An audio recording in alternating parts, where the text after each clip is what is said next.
Put on your old hat. You're at the Fed. You hear President Trump talking about this with a reporter. What do you think? Yeah, no, thanks a lot for having me on. Yeah, I think it's a great question.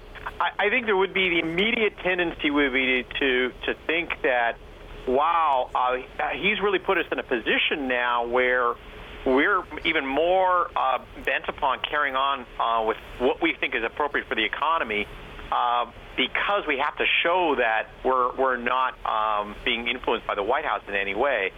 So I think that what does that mean? Well, that means that the Fed is probably even a little more likely to go forward with their penciled-in rate hikes later this year, just to show that on the margin, they're not being influenced by the White House in any way. Yeah, and Narayan, you're not alone in thinking that. Adam Posen tweeted, he's from the Peterson Institute, he tweeted yesterday, the surest way to get the Fed to continue raising rates, Mr. President, is to tell it to stop raising rates, like someone telling you not to talk to Putin. Do you really think that Jay Powell is going to have to move a little faster or talk a little more hawkish to kind of overcome that headline?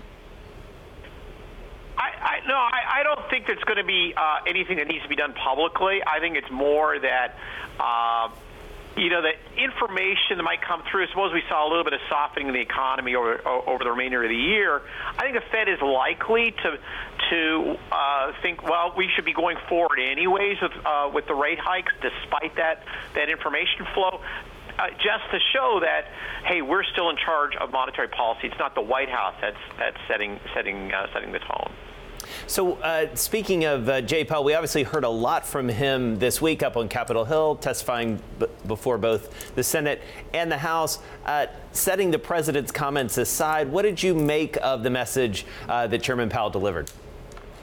Well, Chairman Powell's delivering the message that is pretty congruent with what we've been hearing from the committee, that the economy is strong and that things are going well, and that the Fed is going to continue with its plans for gradually normalizing interest rates, to use their terminology, over the next year or so. In order to keep inflation from accelerating too much. And so much of the early days of any Fed chairman, as you know so well, is about body language, choice of words, everybody parsing everything. We spent so much time on our air and elsewhere talking about the two words "for now." What stylistically, what do you make of the chairman so far? Oh, I think that he's not an academic like the previous two chairs, Janet Yellen and Ben Bernanke. He comes from a more of a business background, and I think that helps him in this kind of capacity. I think it's easier for him to communicate about monetary policy with Congress, with the ordinary citizen, because he translates it for himself already into the language of that's going to be familiar to the layperson. So I think these are great moments for him. The press conference was a great moment for him. I think the testimony was a great moment for him. So these are capacities in which I think he's serving the Fed very well. Yeah, we joked, Narayan, that he was using one-syllable words that we all understood, which was kind of amazing. I feel like it's just a momentary, we're just waiting for President Trump to start tweeting about the yield curve and what that means. What would be your response if you were still at the Fed on what a 210 spread at 23, 24, 25 basis points means? Yeah, I think that my own